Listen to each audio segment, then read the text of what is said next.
안녕하십니까. 옥션 마스터가 진행하는 패스파인더 경매 강좌 강의 시작하겠습니다. 오늘은 주택임대차보호법 적용 사례 네 번째 시간입니다. 아, 저번, 저번 시간까지 저희가 이제 세 개의 케이스를 봤고요. 오늘은 이제 네 번째 케이스가 되겠습니다. 그, 지금 요 네 번째 케이스가 어떻게 보면은 지금 이제 그 경매 절차에서 상당히 좀 많이 눈에 띄는 그런 케이스니까요. 오늘 제가 하는 강의를 갖다가 좀 잘 들으시고 이해를 잘 하셨으면 좋겠습니다. 자, 저번에 이제 저희가 세 차례의 강의에서도 이제 그 진행을 했었지만 오늘도 똑같이 먼저 이제 그 경매 사건에 대한 기본 정의 개념부터 한번 진행을 해 보겠습니다. 자, 본건은 아파트인지, 그러니까 이제 아파트나 다세대 또는 어, 이 단독주택인지 여부를 갖다 일단 먼저 결정을 해야 된다고 말씀을 드렸었죠. 본건은 아파트입니다. 그리고 이제 집합주택인 거죠. 그다음에 본건의 임대차 계약 내용을 갖다가 이렇게 정리를 해 보겠습니다. 임차인이 있는 아파트 주거용 건물인 경우에는 이렇게 임대차 계약을 갖다가 이렇게 따로 딱 정리를 해 놓고서 이 경매에 접근을 하시면은 권리 분석하기가 상당히 쉽습니다. 그 다음에 정확하게 되고요. 그 다음에 또 하나 중요한 거 있죠. 부동산 등기부 등본에 등기되어 있는 각종 권리들을 순서대로 정리하는 그런 절차입니다. 자, 요건에도 지금 임차인이 있고요. 그 다음에 근저당권자가 있고 다음 요건자가 들어와 있습니다. 그 다음에 이미 근저당권자가 신청한 임의경매 시결정이 지금 떨어져 있는 상태고요. 그 다음에 임차인, 임차인, 임차인 정리, 그 다음에 등기부 정리까지 했으면은 다음번으로, 요 경매 사건의 배당 요구 종기, 법원이 정한 배당 요구 종기를 갖다 파악을 해야 되겠죠. 이게 굉장히 중요한 이 기준이라고 수차례 말씀을 드렸습니다. 그다음에 마지막으로 문건에서 임차인이 배당 요구를 했는지 안 했는지 이것도 상당히 좀 중요한 정보입니다. 물론 이제 아,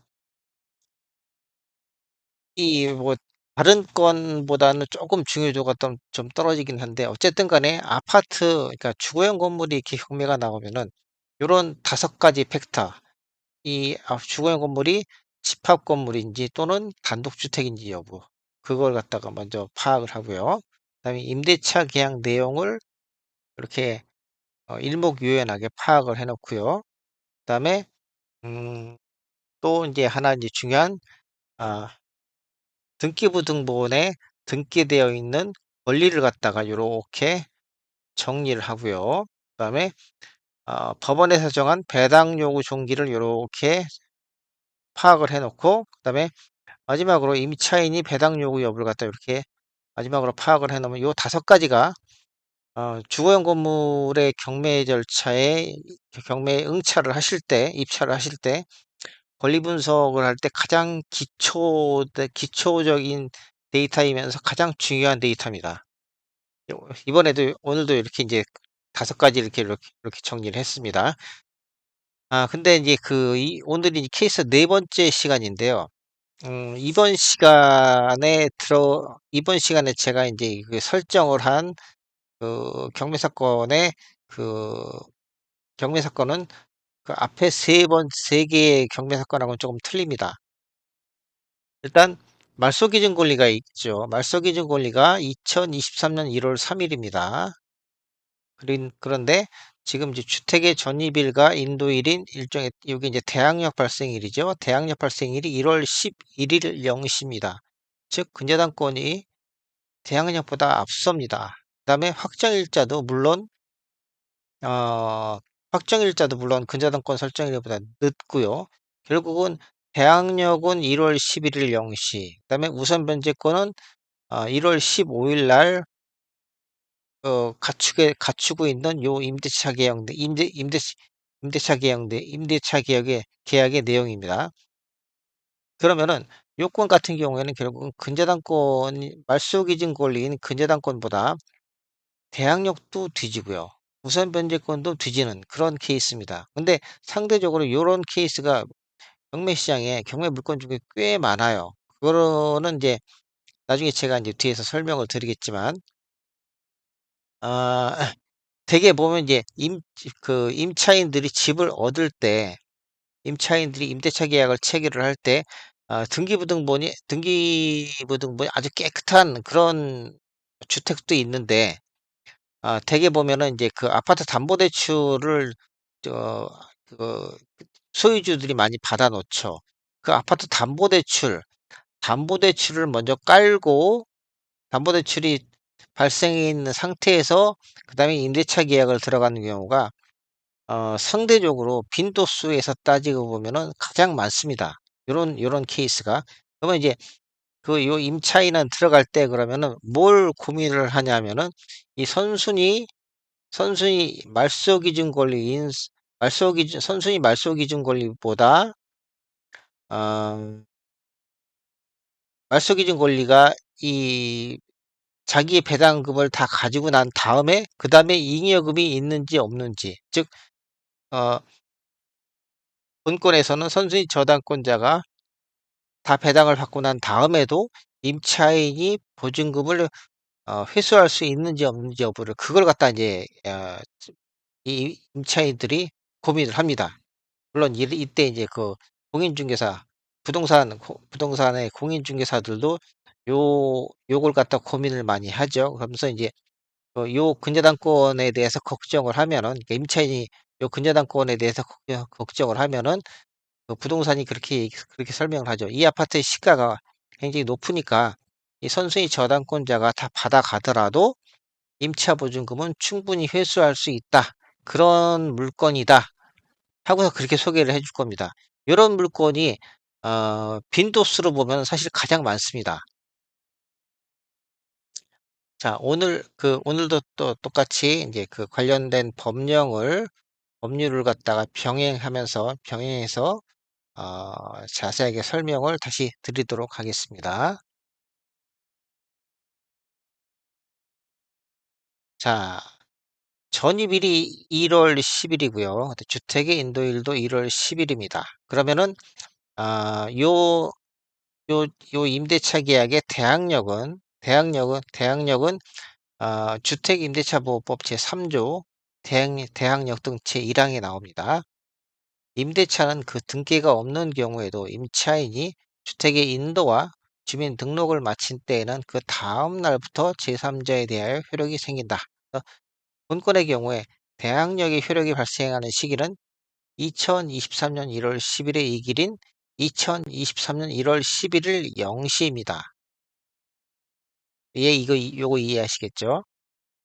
제가 요 3조하고 3조의 2의 2항은 제가 계속 이렇게 수차 굉장히 여러 번 반복을 해서 여러분들이 이 3조와 3조의 2의 2항을 갖다가 완전히 머릿속에 완전히 외우실 수 있을 정도로 제가 해 드리겠습니다. 그다음 또 중요한 팩터죠. 자, 확정일자입니다. 확정일자는 2023년 1월 15일 날 날인이 됐습니다. 그러면은 우선 변제권 조항을 한번 보겠습니다. 제3조의 2 보증금의 회수 제2항입니다. 제3조 제1항의 대항 요건과 임대차 계약 증서상의 확정 일자를 갖춘 임차인은 민사집행법에 따른 경매 또는 국세징수법에 따른 공매를 할 때에 임차주택의 환가대금에서 후순위 권리자나 그 밖의 채권자보다 우선하여 보증금을 변제받을 권리가 있다. 따라서 우선 변제권이 발생하는 시기는 본건 같은 경우에 1월 15일입니다. 2023년 1월 15일이요. 왜냐하면은 이미 그전에 대항력은 발생이 있었기 때문에 확정일자가 날인된 그 날짜로 우선 변제권이 발생을 하는 거죠. 가령 확정일자도 1월 10일 날 지켰다. 그렇다면은 그렇게 되면은 이 우선 변제권은 1월 11일 날 발생하게 됩니다. 그러니까 태양력과 동시에 같이 발생하게 됩니다. 그건 나중에 제가 또 한번 그 케이스를 갖다 가 만들어 가지고서 설명을 드리겠습니다. 자, 이번에 이제 등기부 쪽에 와서 등기의 소멸과 어떤 등기에서 소멸 여부를 갖다 한번 검토를 해 보겠습니다. 자, 근저당권이죠. 근저당권이 제일 처음 설정되어 있는 근저당권이 2023년 1월 3일입니다. 설정 최고액은 2억이고요. 요게 이제 말소 기준 권리가 되겠습니다. 결국은 이 근저당권과 이 임대차 계약 내용의 대항력 내지는 우선 변제권을 비교를 해 보니까요. 결국은 이 임대차 계약은 근저당권보다 대항력이 뒤집니다. 1월 11일인데 이건 1월 3일이죠. 그다음에 확정일자도 늦습니다. 확정일자도 근저당권이 1월 3일인데 확정일자 날이는 2023년 1월 15일이죠. 그러니까 둘 다 늦습니다. 그러면은 이 이 이 근저당권의 이 임차인은 대항을 할 수가 없기 때문에 대항력도 소멸하고 그다음에 우선 변제권에서도 순위는 뒤집니다. 그러니까 이 아파트가 경매가 일어나면 이 임차인은 이 아파트에 계속 살 수는 없습니다. 어 이 임차인이 신경 써야 될 거는 고가에 낙찰이 돼 가지고서 근저당권자가 2억을 다 받아간 다음에도 본인한테 어 본인의 그 임차보증금 1억을 갖다 회수할 수 있는 여지가 있는지 없는지 이 임차인은 그것만 신경 쓰면 됩니다. 다른 대항력은 이미 저당권이 앞서기 때문에 이미 소멸을 해 버린 상태입니다.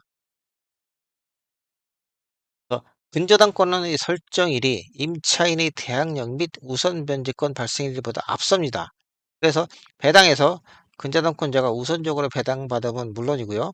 대항력의 효력 발생일이 근저당권 설정일보다 늦으므로 임차권도 소멸합니다. 요 관련된 조항을 한번 보겠습니다. 아, 요게 이제 주택임대차보호법 제3조의 5입니다. 제3조의 5 경매에 의한 임차권의 소멸 조항입니다.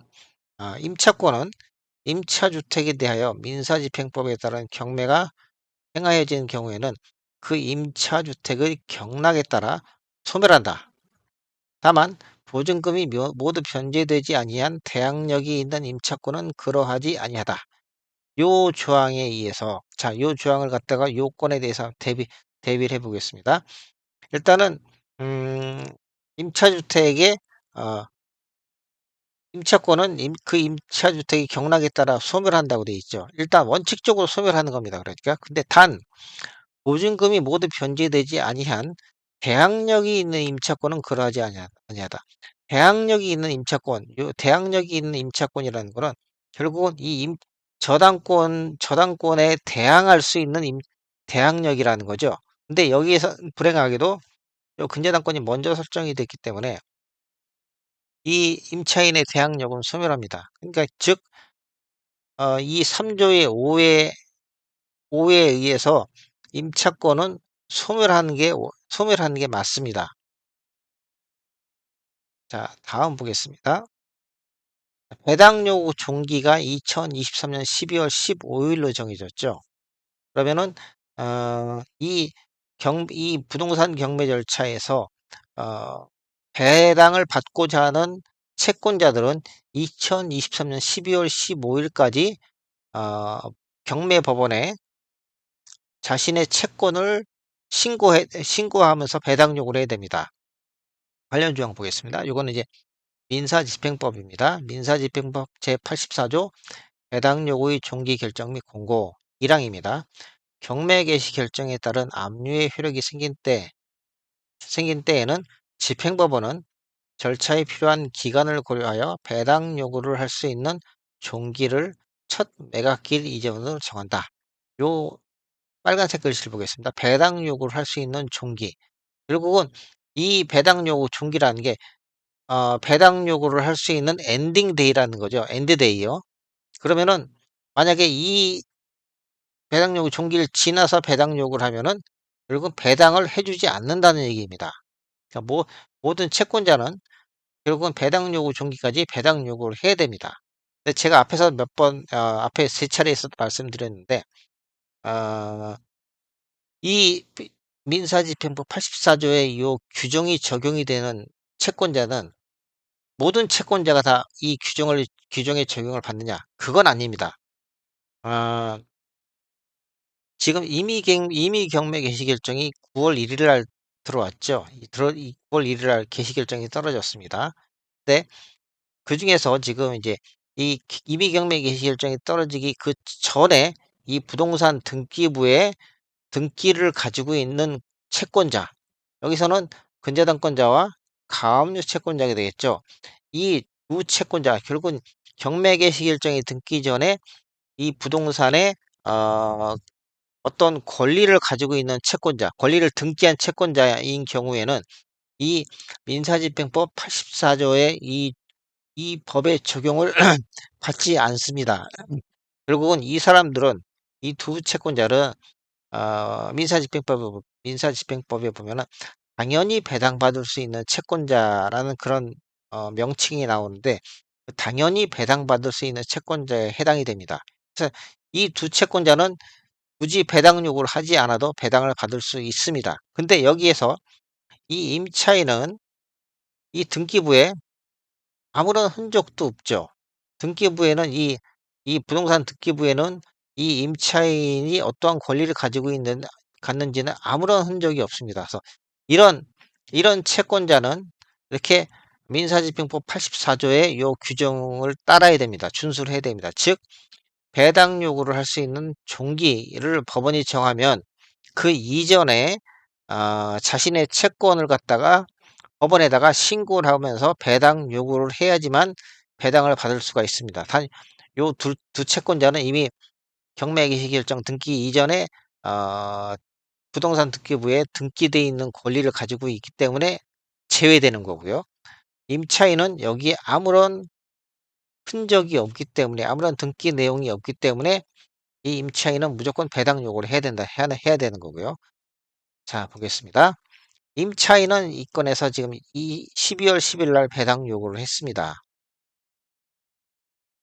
요 민사집행법 84 조를 갖다가 준수를 한 거죠. 그래서 임차인은 배당 요구 종기 이내에 배당 요구를 하였으므로 배당을 받을 수 있습니다. 근데 만약 본건에서 임차인이 뭐 어떤 이유 위해서인지 배당 요구 종기 이후에 배당 요구를 하였거나 배당 요구를 하지 않았다면 임차인은 보증금 여기서 회수 못 합니다. 그러니까 굉장히 좀 뭐랄까 아주 비극적인 얘기인데 그러니까 임차인들은 자기가 배당을 받으려고 한다면은 그러니까 이제 임대차 계약을 종료시키려고 한다면 이 배당 요구 종기까지 무조건 본인의 채권을 신고를 해야 됩니다. 한 대항력이 요 대항력이 말소 기준 권리보다 앞서는 그런 대항력을 가지고 있는 임차인인 경우에는 물론 이제 대항력을 행사할 수 있겠죠. 대항력을 행사해 가지고서 배당을 안 받을 수도 있죠. 제가 이제 케이스 1 에서 제가 케이스 1 하고 케이스 2 에서 이미 한번 어 공부를 한 저기 저 이미 공부를 한 내용이 있습니다. 그 부분이 잘 이해가 안 가시면 케이스 1 하고 케이스 2 동영상을 다시 한번 시청해 주시기 바라겠습니다. 그래서 본건에서는 어쨌든 간에 저당권이 대항력과 우선 변제권보다 앞서기 때문에 본 본건에서 임차인은 배당금을 받기 위해서 무조건 배당 요구를 해야 됐습니다. 그래서 다 다행히 순조롭게 배당 요구가 들어왔습니다. 그다음에 감정평가 금액을 보겠습니다. 감정평가 금액이 4 억입니다. 결국은 1차 법사가가 1차 최저 매각가가 4 억이겠죠. 본건 같은 경우에는 2차 매각 기일에 제3자 앞에 낙찰이 됐습니다. 낙찰가는 3억 5천 입니다. 꽤 괜찮게 팔렸네요. 음. 그러면은 이 3억 5천 이 낙찰 대금을 가지고서 이 채권자들이 정해진 순서에 따라서 배당금을 받게 되겠습니다. 먼저 앞에 위에 앞에서도 설명을 드렸지만 임차인보다 임차인의 우선 변제권보다 근저당권자가 먼저 권리가 앞서기 때문에 먼저 근저당권자가 배당금을 받습니다. 2억을 전액을 다 수령을 받죠. 그리고 나서 보니까 다행스럽게 돈이 남았어요. 돈이 여기 3억 5천에서 2억을 빼면 1억 5천이 남죠. 임차인은 자신의 보증금 1억을 갖다가 무사히 별탈 없이 다 수령을 합니다. 받습니다. 어, 우선 변제권 발생일이 저당권 설정일보단 뒤지나 가압류권자보다는 앞서기 때문에 그렇습니다. 가압류는 7월 1일이잖아요. 근데 임차인의 우선 변제권 발생일은 1월 15일입니다. 요 1월 15일은 저당권보다는 늦죠. 근데 가압류보다는 빠릅니다. 그러니까 저당권자가 먼저 다 2억을 받고 난 다음에 나머지 잔액을 가지고서 그다음에 임차인이 배당금을 받습니다. 임차인 1억을 갖다 다 무사히 다 수령을 했습니다. 그리고 나서도 돈이 남네요. 그러면 이 경우에는 그다음 순위 채권자인 가압류 채권자가 나머지 잔액을 갖다 전액을 다 받습니다. 가압류 금액이 1억인데 나머지는 5천만 원밖에 없으니까 5천만 원을 전액 다 받는 거죠. 물론 이제 가압류 채권자인 경우에는 현금을 즉시 받을 수는 없고 집행권을 제출할 때까지 요 가압류권자의 그 배당금 5천만 원은 공탁이 됩니다. 이 건을 정리를 해 보겠습니다. 본건에서 임차인의 우선 변제권은 근저당권자보다는 늦습니다. 1월 3일인데 1월 15일인 거죠. 그다음에 가압류권자보다는 빠릅니다. 가압류가 7월 1일인데 이건 1월 15일이죠. 빠르죠. 배당금은 근저당권자가 먼저 받고 두 번째로 임차인이 받고 잔액은 가압류권자가 받게 됩니다. 그렇게 해서 요렇게 요건 같은 경우에는 배당이 이루어지게 되겠습니다. 서두에서도 말씀드렸지만 요렇게 어 이 말소기준 권리인 저당권이 이미 존재하는 물건들이 상당히 의외로 더 많습니다. 그러니까 어 아마 제일 많을 거예요. 그러니까 이 임차인이 들어갈 때 임차인이 임대차 계약을 체결을 할 때 이미 저당권이 이렇게 존재하는 경우가 사실 제일 많습니다. 그러니까 요런 케이스가 제일 경매 절차에서 많이 발생을 하니까 요 케이스를 갖다가 특별히 좀 몇 차례 제 이 동영상 강의를 갖다 들으시면서 좀 확실하게 이해를 해 두시면은 나중에 이제 본인이 경매에 직접 참여할 때 큰 도움이 되실 거라고 저는 확신합니다. 자, 오늘 강의는 여기까지 하고요. 다음 시간에 또 다른 케이스를 가지고서 찾아뵙겠습니다. 자, 이상입니다.